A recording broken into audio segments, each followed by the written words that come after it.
Bona tarda.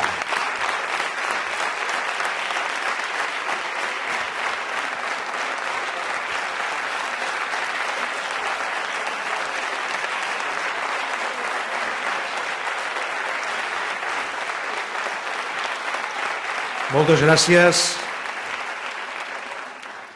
Gràcies per la vostra acollida, alcaldessa. Moltes gràcies per la teva hospitalitat també, per acollir aquest 19è congrés de la JNC a Vilanova i la Geltrú. Consellera, gràcies també per ser aquí. President de Junts pel Sí, que no és poca cosa, segur que tens molta feina i uns quants embolics, però Déu-n'hi-do com us aneu sortint. Amigues i amics de la JNC, us dono les gràcies per convidar-me un cop més en un dels vostres congressos. Ja són 19, vosaltres encara sou molt joves, la majoria, aquesta joventut primerenca, els de l'acumulada ja som uns altres, segons com, però vol dir que si comencem, doncs, si posem la vista en el que va ser el començament de la JNC, vol dir que ja hi ha gent doncs, que fa molts anys que estan fent un servei al país, que han tingut responsabilitats molt grans en algunes ocasions i que han fet molta feina i bona feina. Jo celebro que estigueu un cop més aquí, al peu del canó, en un moment en què ja enteneu que ens ho juguem, si no tot, gairebé tot. I que ens ho juguem per molts anys i per moltes generacions. I que, per tant, segurament es podria dir que els principals destinataris del repte que avui té aquest país, d'aquest repte immediat, que és, primer, exercir la democràcia, segon, exercir el nostre dret a decidir, el nostre dret a l'autodeterminació, i tercer, si hi ha majoria, assolir el nostre estat. I, per tant, la nostra llibertat com a poble i com a nació. Això, el principal destinatari de tot aquest procés és la gent del país, tota ella, i dintre d'aquesta gent del país no cal dir que sobretot aquella gent, aquelles persones que, com vosaltres, doncs tenen més perspectiva vital per davant, perquè si ens en sortim de tot això i ens en sortim bé, aleshores els profits d'això i els beneficis i els guanys, si es pot parlar en aquests termes, seran doncs, per tothom, però sobretot seran per vosaltres, perquè tindreu aquella perspectiva per davant que no varen tenir la gent de fa 50, 60, 70, 80 o 35 o 40 anys enrere. I per tant, si algú es pot sentir interpel·lat directament per això que està passant a Catalunya en aquest moment, és sobretot aquesta gent més jove del nostre país, nacionalista o no, tota la gent jove del país, que d'una forma o d'una altra, doncs, segur que tots ells, totes elles, el que volen és poder viure en un país doncs, més segur, més sòlid, amb més oportunitats, amb més capacitat de generar riquesa, de distribuir-la correctament, amb més, ja que tenim la consellera aquí, amb més consellera d'Educació, amb més possibilitats de tenir una formació de primer nivell, en definitiva de poder viure en un país millor. Jo algunes vegades aquestes darreres setmanes, quan explico el tipus de país que podríem fer si tinguéssim les eines d'un país normal, parlo sovint de com podríem fer a Catalunya una Dinamarca mediterrània. Jo ho explico així. Com podem fer aquí una Dinamarca mediterrània? Què vol dir això? Com podem fer de Catalunya un país que es podria descriure en poques paraules, molt concises, però molt clares, un país amb ocupació i poc atur, amb salaris dignes, amb una economia molt oberta i molt innovadora, amb un estat del benestar molt sòlid, molt robust i sostenible, i que dona seguretat a molta gent, també a la gent més vulnerable, però a tothom. I a més, un país que s'iguala tot ell per l'educació i per la cultura, perquè és la principal font de generació d'oportunitats, i a més de tot això, un país amb una democràcia d'alta qualitat. I la pregunta que jo faig moltes vegades quan m'escolten auditoris a tot arreu, també fora del nostre país, és: nosaltres som capaços d'arribar a fer una Catalunya així? Som capaços d'arribar a convertir el nostre país, aquest Catalunya, en una Dinamarca mediterrània, és a dir, en un país d'aquestes característiques, com he dit, sí o no?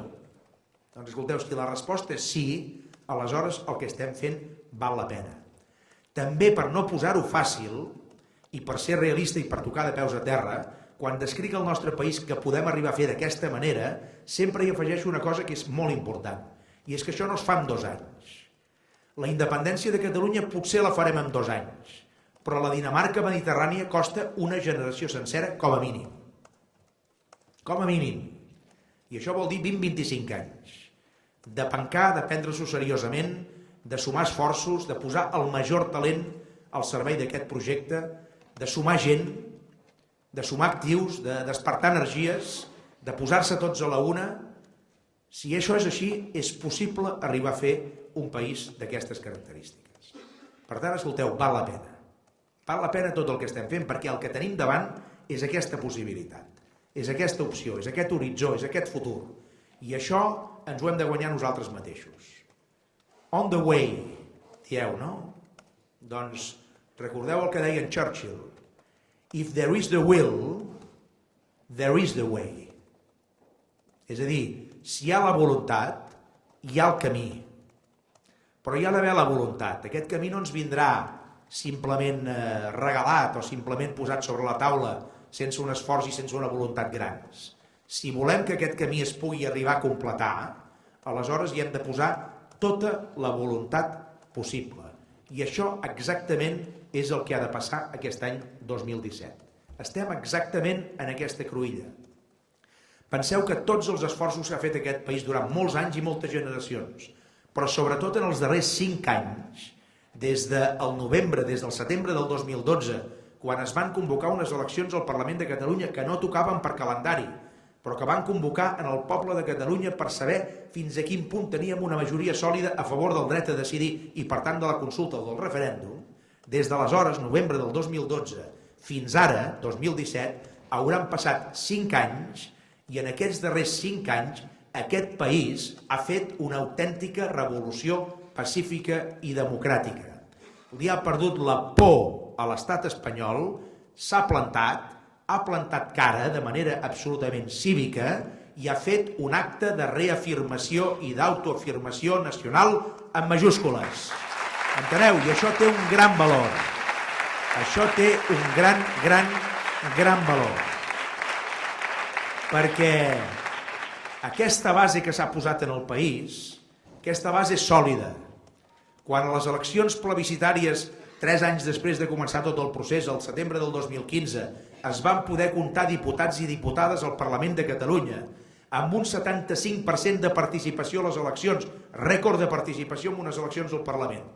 Quan va passar això i es va poder comptar quines majories hi havia al Parlament, i per primera vegada en 3 segles, en aquest país nostre, gràcies al vot de la gent, hi ha una majoria a favor de la independència de Catalunya en el Parlament de Catalunya, això és una reafirmació del nostre caràcter de nació i de la nostra voluntat de construir la nostra llibertat.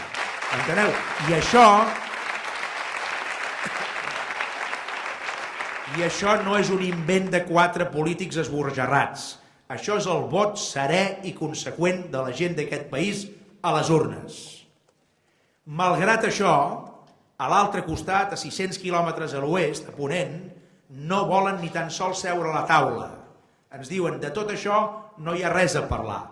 Doncs escolteu, quan un país s'ha mobilitzat com s'ha mobilitzat Catalunya, quan un país ha fet 5 manifestacions consecutives com no ha fet cap altre país, encara que sigui molt més gran que el nostre en aquests darrers anys, quan un país ha fet unes eleccions i ha aconseguit que en el seu Parlament hi hagi majoria absoluta a favor de la independència, quan un país va fer el 9 de novembre de l'any 2014 aquella consulta que no era vinculant, però que va ser un exemple de democràcia activa, de participació i d'involucració de la gent en el que havia de ser el futur del país. Quan un país fa tot això, com a mínim mereix el respecte de ser escoltat per part de tothom, també per part dels de Madrid, cosa que no fan. Però bé, som aquí i estem en el moment decisiu. Ens juguem gairebé tot, potser tot no, però gairebé tot, posem-nos-hi i jo espero que d'aquest congrés, d'aquest 19è congrés de la JNC, en surti també l'energia que aquest país necessita en aquest moment, no d'aquí 2, 3, 4, 5 anys, en aquest moment, per resoldre aquest gran repte de manera positiva a favor nostre. Penseu una cosa, mai havíem tingut unes condicions tan sòlides i favorables per poder-nos en sortir. Ho havíem intentat altres vegades, potser de manera més tímida, potser de manera més amagada, però aquest cop tenim molt a favor. No ho tenim tot, és cert, però tenim molt i ho hem d'aprofitar. I ens hi heu d'ajudar o hi heu d'ajudar com a principals protagonistes. Sentiu-vos-en d'aquesta manera, principals protagonistes, exactament igual neus que els ajuntaments d'aquest país. Jo encara recordo amb una gran emoció personal, va ser un dels millors moments de la meva presidència de la Generalitat, no en vaig tenir gaires de bons, no en vaig tenir gaires de bons, però algun en vaig tenir. I recordo que un d'ells, no l'únic, però un d'ells va ser quan vosaltres, les alcaldesses i els alcaldes d'aquest país, amb en Xavier Trias en allà al costat, veu creuar la plaça Sant Jaume, havíeu estat abans en un lloc històric del nostre país, en el Saló del Consell de Cent, de la capital de Catalunya, en l'Ajuntament de Barcelona, veu creuar la plaça Sant Jaume amb les vostres vares a les mans i amb l'escalf de la gent que us acompanyaven, i aleshores veu entrar al Palau de la Generalitat i en Miquel Buch, aquell dia, com a president de l'Associació Catalana de Municipis, em va dir una cosa que me l'havien dit altres vegades, d'altres maneres, però que jo recordaré sempre. Em van dir, president, quan estiguis en els moments més complicats, més difícils, més costeruts, etc., si tot això tira endavant, quan miris al costat i quan miris al darrere et trobaràs un munt de gent al teu costat, al costat d'aquest país, tirant endavant, perquè creuen en la llibertat d'aquest país. Doncs bé, així ha sigut. Així ha sigut. Fins i tot en moments menys agradables, ara fa unes poques setmanes, molt menys agradables, quan em va tocar sortir de la plaça Sant Jaume amb la Joana Ortega, amb la Irene Rigau, amb en Quico Homs, i vam haver d'anar al Palau de Justícia a passar per aquella vergonya democràtica que era aquell judici per haver posat unes urnes i haver simplement escoltat a la gent després d'aquella reclamació democràtica de molta gent. Poseu les urnes, escolteu-nos i després feu en conseqüència amb el que estem dient la gent del poble, perquè el poble realment és sobirà, i si no ho és a les urnes vol dir que no ho és. Vol dir que aleshores és mentida tot això de la sobirania del poble, si no som conseqüents amb els mandats de les urnes. Doncs bé, escolteu, aquell dia, d'altra manera, amb unes altres circumstàncies molt més dures, molt més desagradables, nosaltres també vàrem sentir aquesta proximitat, aquest escalf de la gent, aquest no esteu sols, aquesta manera de dir-nos, escolteu, tireu endavant, perquè hi ha molta gent que hi creu, hi ha molta gent que hi és, potser en silenci, potser d'una manera anònima, però la gent hi és, i aquest any ho haurem de comprovar en els moments decisius, més decisius de tot aquest projecte. Vosaltres hi podeu fer molt. No ho podeu fer tot, és veritat. Tots som necessaris. Els de la joventut acumulada, que deia la Neus, i els que no la tenen tan acumulada perquè és una mica més tendre, per dir-ho així, no? Però tots hi podem fer molt. I ens hi hem de posar tots, perquè aquí no sobra ningú. No anem sobrats de forces.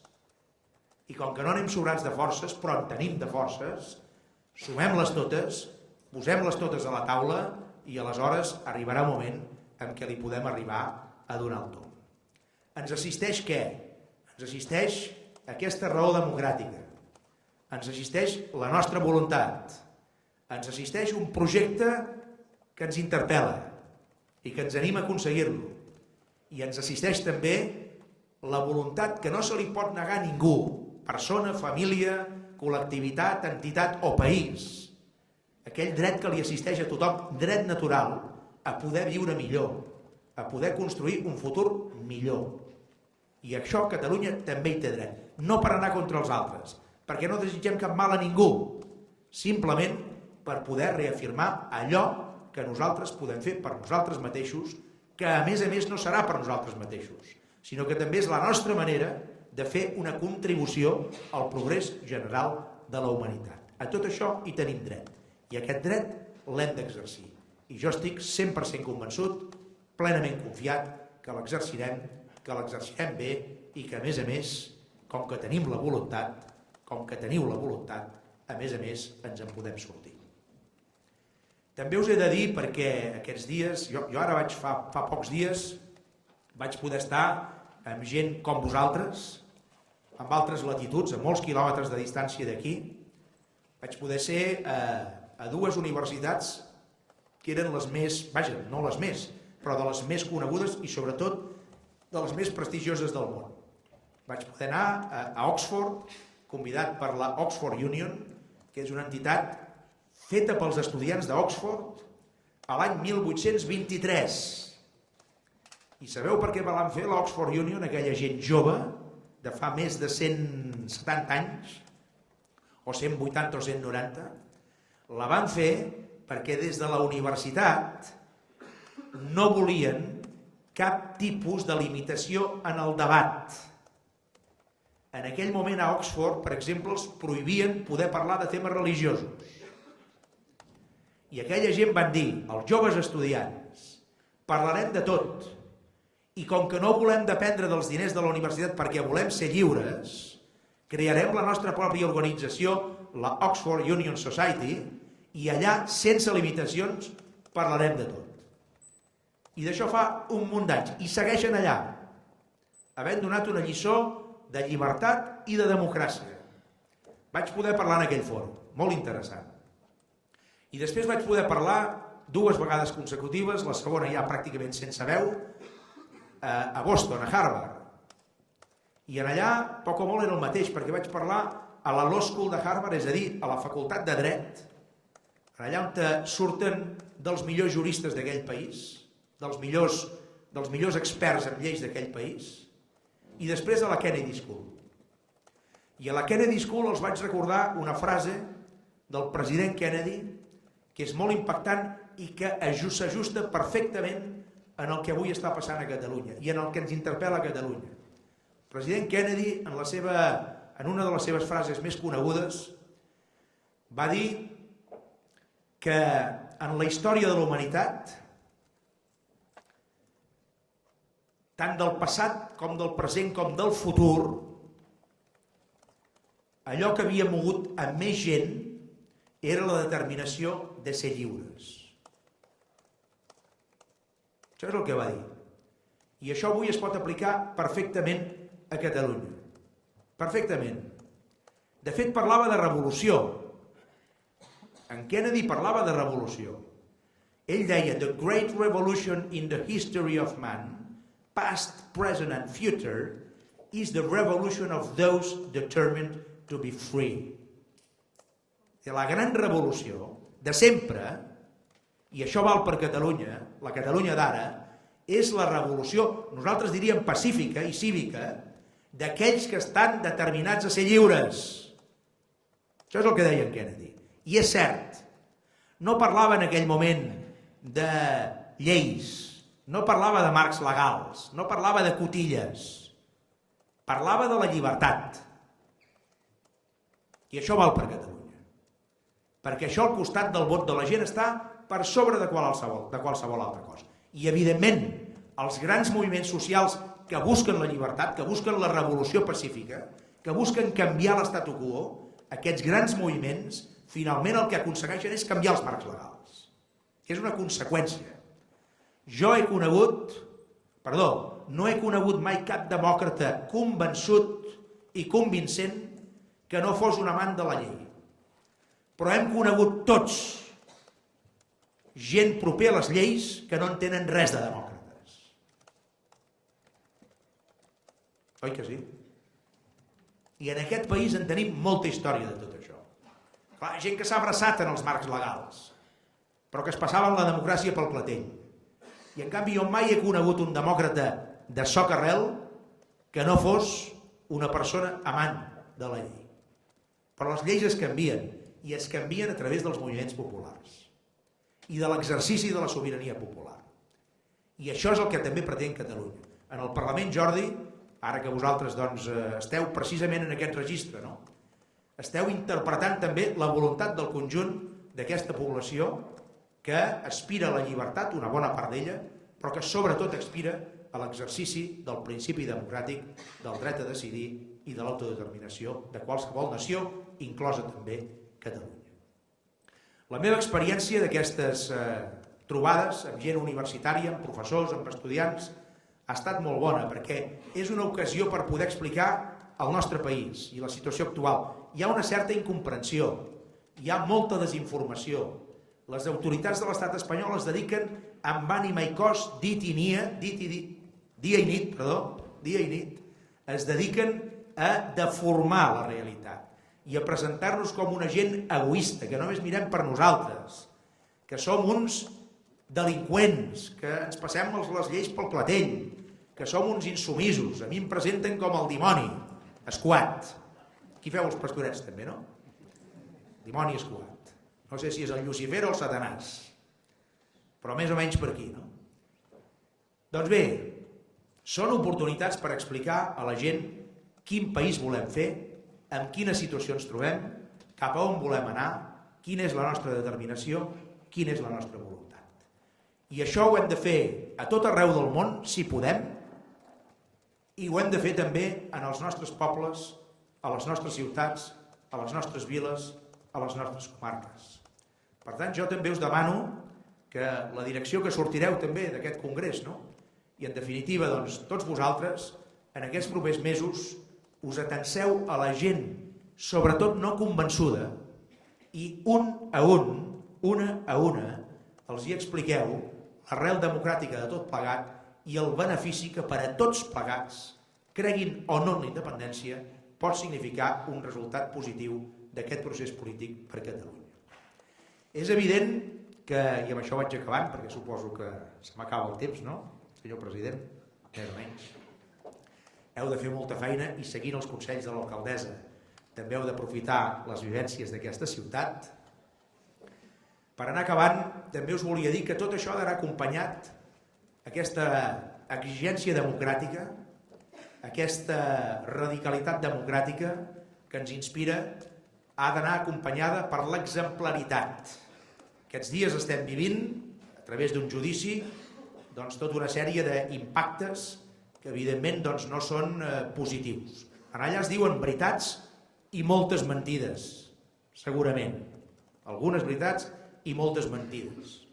Segurament hi ha moltes persones en aquell judici que miren només per elles, arribats en aquest punt, i que estan en una operació d'aquelles del sálvese quien pueda. Segur. Segurament és humà actuar d'aquesta manera, però ho hem de saber. Tot i així, també us vull dir una cosa. Els països amb els quals nosaltres ens volem assemblar, que són països d'exemplaritat democràtica, són aquells països, els dirigents dels quals, davant de les situacions complicades o de sospita, sempre donen la cara. M'enteneu? Sempre donen la cara. I això...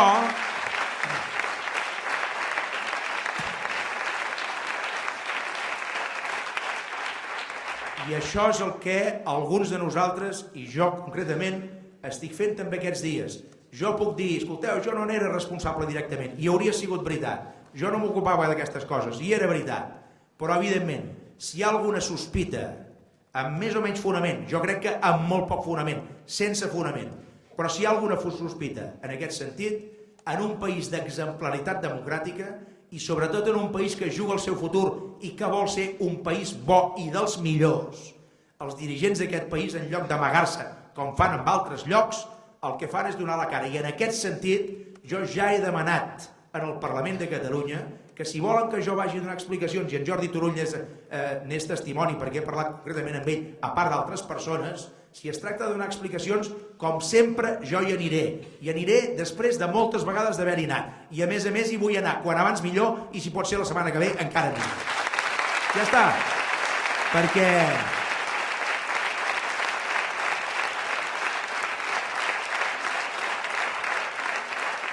jo sé que no serà ni una sessió fàcil, ni agradable, ni amable, no m'abraçaran, em buscaran les pessigolles per tot arreu, etc. Ho sé perfectament, perquè aquest és el joc de la política en bona part i també el joc parlamentari.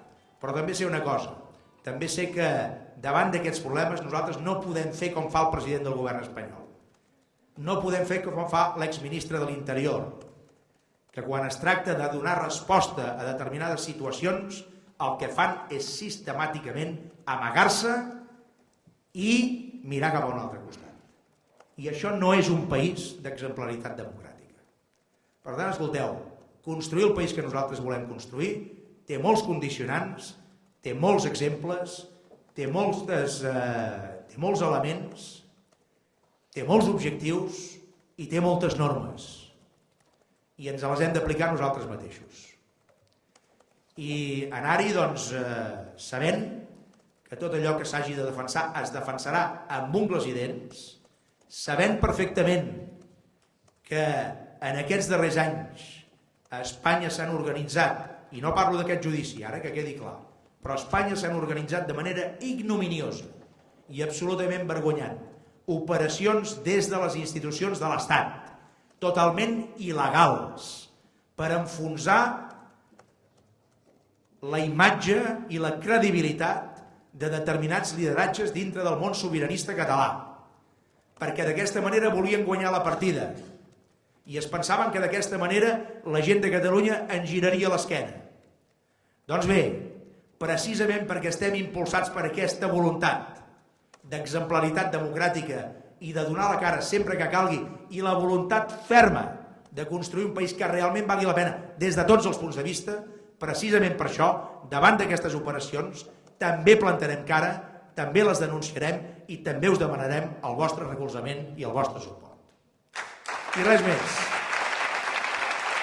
Bon congrés.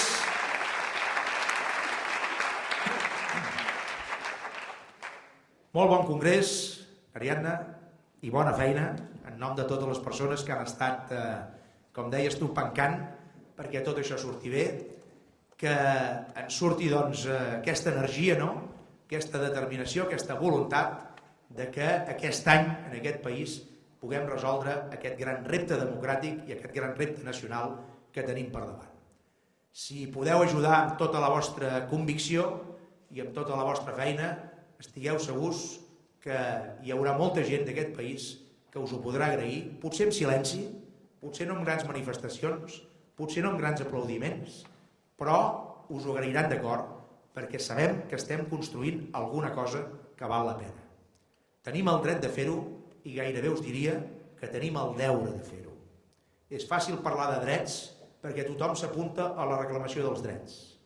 Menys s'apunten en el compliment dels deures. I això ja ho sabem que funciona així.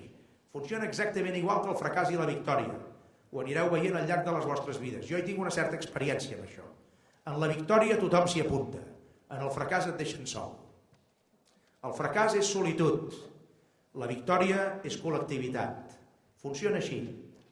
Però encara que funcioni així, sapigueu que precisament perquè el que volem compartir és una gran victòria, necessitem que molta gent hi sigui i que aleshores la puguem celebrar tots junts. Moltes gràcies.